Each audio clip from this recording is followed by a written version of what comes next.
Sejam bem-vindos ao canal. Hoje vamos explorar uma das histórias mais enigmáticas e poderosas da Bíblia, a queda de Lúcifer, o anjo que ousou desafiar Deus. Vamos voltar aos primórdios da criação, à época em que Lúcifer foi criado como um dos mais belos e poderosos anjos.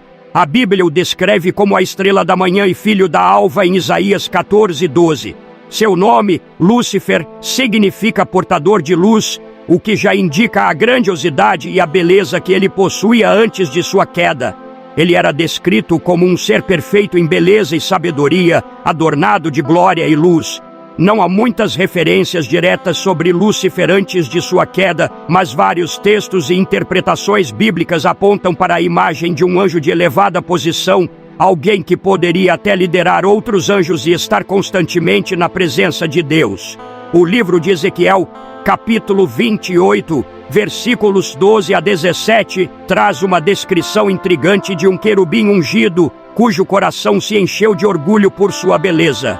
Muitos acreditam que essa passagem também se refere a Lúcifer. Podemos imaginar a importância e o poder que ele tinha no céu, sendo um anjo de tanta grandeza e proximidade com o Criador.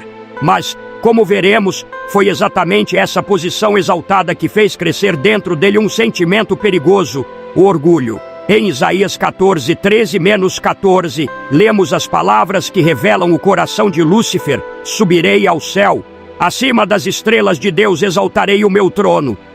Serei semelhante ao Altíssimo. Esse desejo de exaltação reflete a ambição de Lúcifer em ser mais que um servo de Deus. Ele não se contentava em adorar e obedecer. Ele queria ser como o próprio Deus. Esse desejo o levou a questionar sua posição e a desejar mais poder e autoridade, algo que lhe era impossível, pois, como criatura, jamais poderia ser igual ao Criador. Para muitos teólogos e estudiosos da Bíblia, esse momento é visto como o nascimento do pecado no universo, pois foi a primeira vez que um ser criado pelo próprio Deus se encheu de orgulho e tentou se rebelar contra ele. É uma representação do que é o pecado de orgulho, o desejo de ser algo além daquilo para o qual fomos criados. No caso de Lúcifer, seu orgulho o cegou a ponto de ele acreditar que poderia tomar o lugar de Deus, um pensamento impossível e trágico.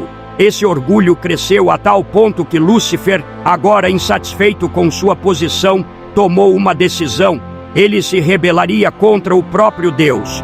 A Bíblia sugere que Lúcifer não estava sozinho em seus pensamentos e que ele conseguiu influenciar outros anjos a se juntarem a ele em sua rebelião. Em Apocalipse 12:7-9, é dito que houve uma guerra no céu. Miguel e os seus anjos batalhavam contra o dragão.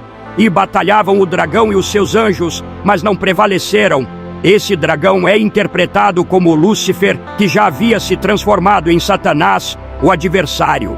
Ele reuniu uma parte dos anjos, e eles juntos se levantaram em um confronto direto contra Deus e os anjos que permaneceram fiéis a ele.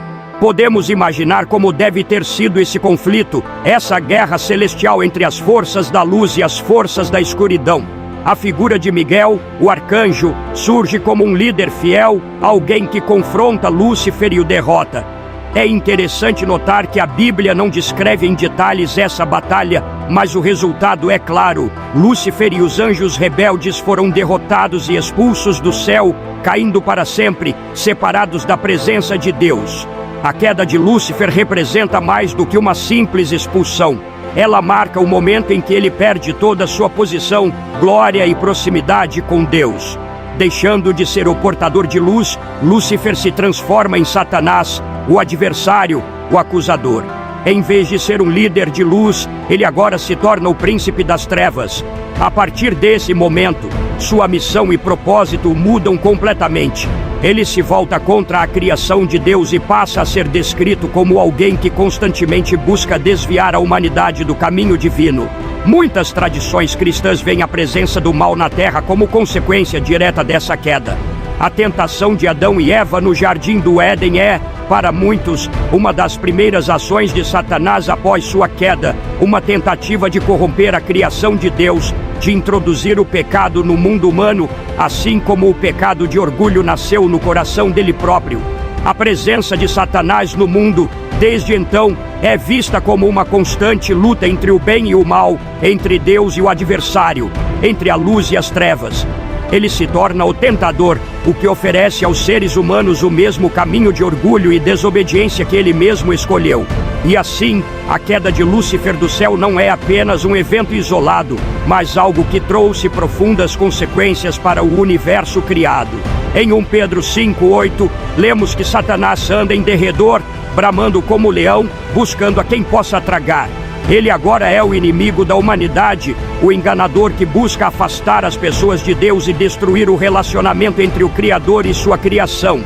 O apóstolo Paulo, em Efésios 6:12, nos lembra que nossa luta não contra carne e sangue, mas contra principados e potestades, contra os dominadores deste mundo tenebroso, contra as forças espirituais do mal.